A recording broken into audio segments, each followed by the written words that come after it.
안녕하세요. 테크스낵입니다. 자율주행이라는 이 단어가 우리에게 익숙해진 지 꽤 시간이 지난 것 같습니다. 근데 사실 이 자율주행이라는 건요, 그 자체로는 그냥 기술이에요. 거의 대부분의 기술이 그런 것처럼 이 자율주행도 단순히 기술이라는 수준에서 벗어나서 그 기술이 적용된 비즈니스가 등장할 때 비로소 가치가 제대로 발현된다고 할 수 있을 텐데요. 현재 자율주행이라는 이 기술이랑 관련해서 가장 유망한 비즈니스 영역으로 꼽히는 것 중에 하나가 로보택시예요. 오늘은 이 로보택시에 대한 이야기를 조금 해보려고 합니다. 약간은 부정적인 주제가 될 것 같은데요. 오늘의 핵심 토픽이 로보택시 서비스의 확장 속도가 왜 느릴 수밖에 없는가? 그 포인트에 대해서 좀 집중을 하고 있거든요. 로보택시가 유망한 영역인 만큼이요, 다양한 회사가 문을 두드리고 있습니다. 뭐 테크 기업들도 그렇고요. 당연히 이 전통적인 자동차 제조사들도 그래요. 그러다 보니 지금까지 성과를 당연히 이뤄온 것도 사실인데요.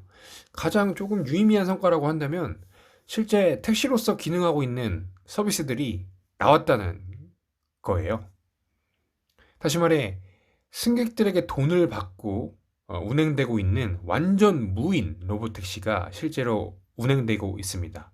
글로벌하게 3개 회사가 서비스를 운행하고 있는데 구글의 웨이모, 그리고 GM의 크루즈, 중국의 바이두가 그 회사들이에요. 이렇게 가시적인 성과가 있기는 하지만 앞으로 계속해서 빠르게 로보택시 서비스가 다른 지역까지 확장해 나가기에는 조금 무리가 있어 보이는 게 사실이에요.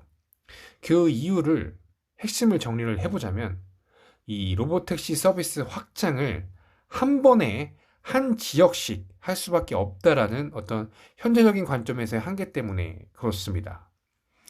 그 내용을 한번 예를 들어 보면서 살펴볼게요. 먼저 가장 리더라고 할 수 있는 웨이모의 사례인데, 웨이모는 애리조나의 피닉스 지역을 첫 지역으로 해서 로보택시 서비스를 시작을 했습니다. 2016년에 최초 그 사람이 동승한 테스트를 시작한 이래 2020년 10월에 그 처음으로 유료 로보택시 서비스를 피닉스 교외 지역에서 제공하기 시작했거든요. 이후에 올해 5월에는 피닉스의 시내와 공항까지 그 완전 무인 로보택시 서비스를 확장한다고 발표했고요. 정리를 해보면 시간이 약 6년 걸린 거예요. 그러니까 2016년에 피닉스 지역에서 최초 테스트를 시작한 이래에 시내와 공항까지 이 무인 로보택시 서비스를 확장하는데 6년이라는 시간이 걸린 거죠. 피닉스라는 한 개 지역을, 그것도 피닉스 전체를 커버하는 것이 아닌 특정 지역만 커버를 하는데 약 6년이라는 시간이 걸린 겁니다. 크루즈도 뭐 예외는 아닙니다. 크루즈는 캘리포니아 샌프란시스코에 현재 역량을 집중을 하고 있는데 2020년부터 테스트 운행을 시작을 했습니다. 그 이래 올해 6월에 드디어 그 유료 완전 무인 로보택시 서비스 상용화를 위한 허가권을 취득을 했고요. 웨이모가 피닉스에서 그랬던 것처럼 크루즈도 샌프란시스코라는 한 개의 지역, 그 지역에서도 제한된 구역에서의 그 로보택시 운행을 위한 어떤 조건을 달성하고 아, 운행을 시작하는 데 있어서 약 2년이라는 시간이 걸린 거예요.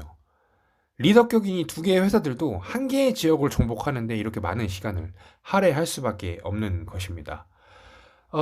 이처럼 주요 자율주행 회사들, 특히 로보택시를 추구하고 있는 이런 회사들이 로보택시를 확대하는데 택하고 있는 전략은 한 지역씩 순서대로 완벽하게 정복해 나가는 것이에요. 사람이 동승한 테스트 단계부터 시작을 해서 승객 이외에 아무도 탑승하지 않은 완전 무인 로보택시의 상용화를 이루는 데까지 한 지역씩 순서대로 완벽하게 정복해 나가는 것이 그들의 주요 전략인 거죠. 근데 이런 전략을 사용할 수밖에 없는 이유가 있습니다. 바로 자율주행 자동차의 학습이라는 요소 때문인데요. 자율주행 자동차가 완벽하게 스스로 운행되기 위해서는 해당 도시를 충분히 공부하고 학습해야 합니다. 여기서 말하는 공부와 학습이라는 포인트는 도시를 최대한 많이 돌아다니면서 자동차가 이 도시를 눈에 익히고 머릿속에 저장하고 복습하면서 눈 감고도 다닐 수 있을 정도로 완벽하게 익혀야 되는 것을, 그 과정을 의미를 하는데, 여기서 문제가 되는 부분이 하나가 있어요. 도시는 거의 대부분이 다르게 생겼다는 거예요. 그 도시를 이루는 도로들도 당연히 다 다르게 생겼고요. 자동차가 스스로 판단하고 제어하면서 운행하려면 도시를 직접 눈으로 봐야 된다고 방금 말씀을 드렸는데, 이렇게 도시들이 서로 다르게 생겼기 때문에 내가 샌프란시스코에서 운행되던 이 자동차가 뉴욕에서도 완벽히 운행되기 위해선 뉴욕의 도시들을 또 보고 공부를 해야 합니다. 그러다 보니 복수의 도시를 한 번에 공부하기에는 실제로 좀 허들이 있는 것이고요. 만약에 서울에서 완벽하게 운행되는 자동차가 있다고 해볼게요. 로보택시가. 이 로보택시가 대전과 부산으로 이동해서 운행된다고 하면 서울만큼 완벽한 수준으로 운행될 수 있을까요? 대답은 아마 아니요가 될 거예요. 그 이유는 대전과 부산의 도시 그리고 도로는 서울과 다르게 생겼기 때문이고, 서울만 공부한 로보택시는 대전과 부산에 대한 공부가 전혀 돼 있지 않기 때문에 완벽한 수준으로 운행되기에는 무리가 있기 때문인 것이죠. 대전과 부산에서도 완벽히 운행되기 위해서는 당연히 해당 지역을 충분히 공부하고 학습해야만 합니다. 근데 여기서 한 가지 의문이 드는 게 있어요. 그렇다면 만약에 다수의 도시를 한 번에 정복할 수 있다면 로보택시 서비스의 확장 속도는 빠를 수 있지 않을까?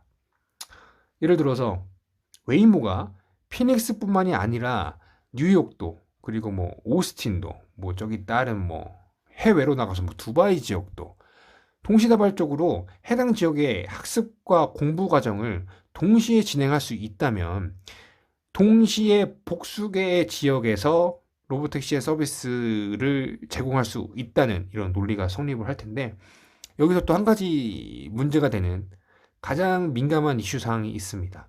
바로 비용이라는 문제예요. 복수의 지역에서 동시다발적으로 테스트를 진행하기 위해서는 엄청난 비용이 수반됩니다. 그 로보택시 자동차 자체, 그 자동차 한 대에 투자되는 그 기술과 관련된 비용이 엄청난데, 만약에 복수의 도시에서 테스트를 진행하고 상용화를 준비를 한다고 하면 해당 도시에 다 오피스가 있어야 될 테고요. 그리고 상당한 수준의 고급 인력들이 다 배치가 되어 있어야겠죠. 이런 실제로 물리적인 비용이라는 이슈와 인력이라는 문제 때문에 복수계 도시에서 한 번에 테스트를 진행하고 상용화를 진행하기에는 문제가 있는 것이죠. 그렇다 보니까 어쩔 수 없이 한 지역씩 순서대로 완벽하게 정복해 나가는 확대 전략을 리더격이라고 할 수 있는 웨이모와 크루즈도 택하고 있는 것이고요. 정리를 해보자면요, 로보택시 서비스의 확장 속도는 앞으로 더딜 수밖에 없을 것으로 판단이 되는데, 그 이유는 1번 모든 도시의 도로는 다 다르게 생겼고, 2번 완벽한 로보택시 운영을 위해서는 이렇게 다 다르게 생긴 도로를 자동차들이 직접 보고 겪으면서 공부해야 하지만, 3번 현실적인 문제, 비용과 인력이라는 문제로 복수의 지역을 동시다발적으로 공부하기에는 어려움이 있는 것이죠. 이렇게 1번, 2번, 3번이 세 가지 핵심 요소 때문에 로보택시의 확장 속도가 앞으로 더딜 것으로 예상이 되는 것입니다.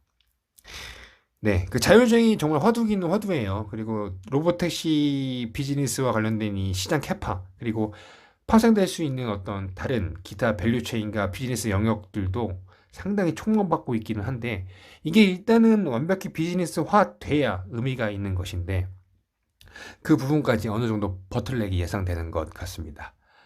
네, 오늘 준비한 내용은 여기까지입니다. 다음에 조금 더 흥미로운 주제로 다시 찾아뵙도록 하겠습니다. 감사합니다.